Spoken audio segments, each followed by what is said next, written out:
Because I realized that what was living behind that boy's eyes was purely and simply evil.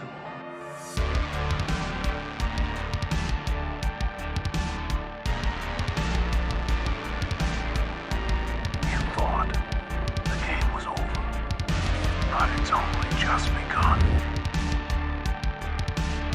Welcome to Land Massacre, known as Safe. I hope everyone's having a fantastic day today. So we have some news on a sequel it's happening. It's gonna happen. And the Black Phone 2 will be coming out in 2025. Now, there's no information on the film regarding what it's about, but obviously from the previous film and what we kind of can go over in general and what we can expect going forward. So it looks like director Scott Derrickson on Joe Hill's adaptation of The Black Phone was a hit in theaters last year. By the way, $161 million worldwide. Fantastic.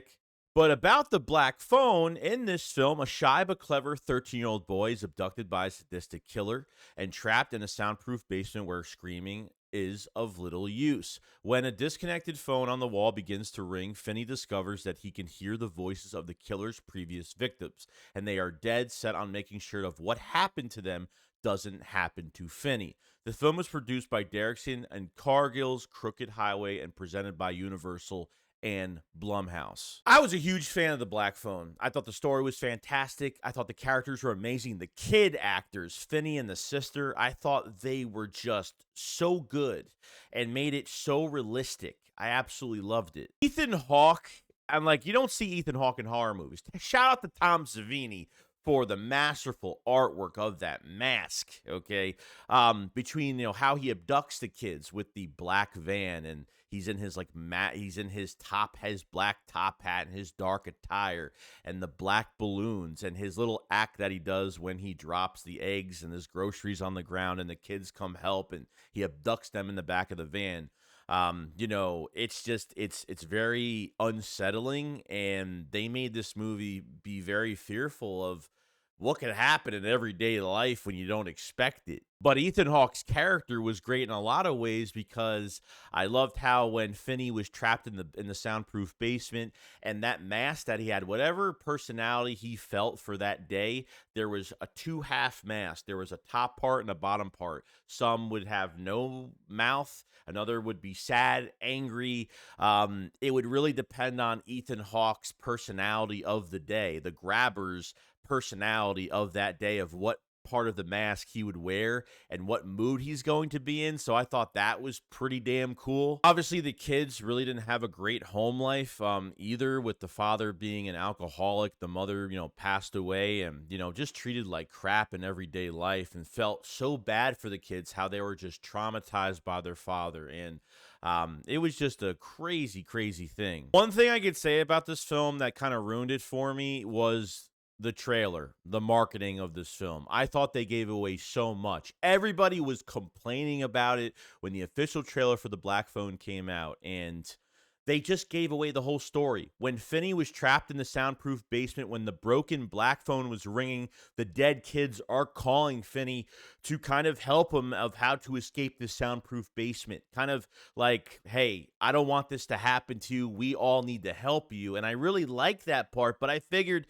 that trailer just ruined it because it gave away way too much. You know that sometimes with Blumhouse and some of their trailers, they just give away too much sometimes. Kind of like the example of Halloween Kills, waiting 2 years for that film, and we just saw way too much. And sometimes us horror fans need to suffer sometimes when we see trailers or teasers or whatever, because it's going to make us go out to the theaters and buy tickets, and or depending if it's a Peacock release or it's a streaming release or whatever, it makes you want to wait. It makes you more excited and makes you want more. And that's what you kind of need. When you have too much, when you're given too much, sometimes it ruins it for you. Finney killed Ethan Hawke, the grabber, at the end of this film, and how are they actually going to do a sequel here? The one thing I can think is that the kids are going to be grown up. Finney and the sister will be grown up, and they're kind of going through like a PTSD type thing of what happened. Know if he's going to be a ghost, or I mean, do they actually bring Ethan Hawke back as the grabber, as a ghost, as a,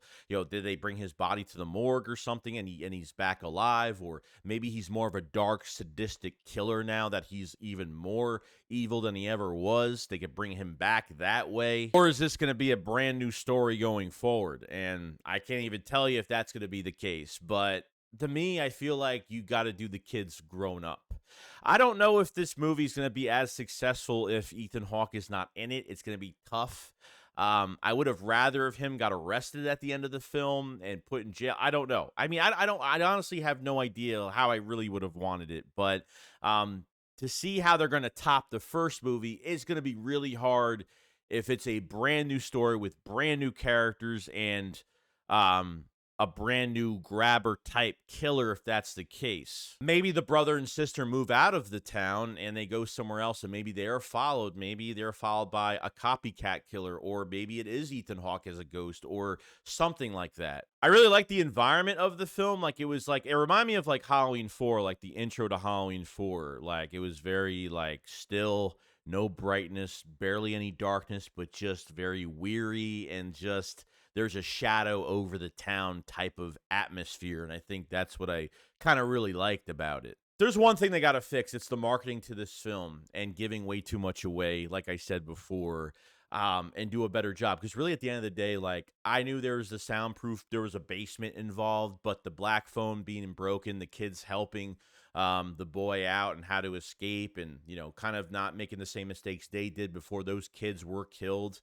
I think that just you already knew it was happening. You already knew it was going to happen. So it just gave away too much. And I really hope they fix the marketing of this going into, when we see a teaser by early next year to maybe an official trailer at the end of next year in 2024. So hoping for a better marketing placement within the franchise. And I think this is a money-making franchise if they do it the right way, no doubt. Let me know what you guys think about the Black Phone 2 in 2025. How do you think the story is going to go? Is it going to be a continuance off the first one, or do you think it's going to be a brand new story, new characters? You guys let me know about it. If you guys love horror content, want to see more videos like this where I cover a lot of different horror stuff, excited to see some of the projects going into next year as well, definitely subscribe to the channel. And we will keep you updated on everything. You guys have a fantastic day. Keep running.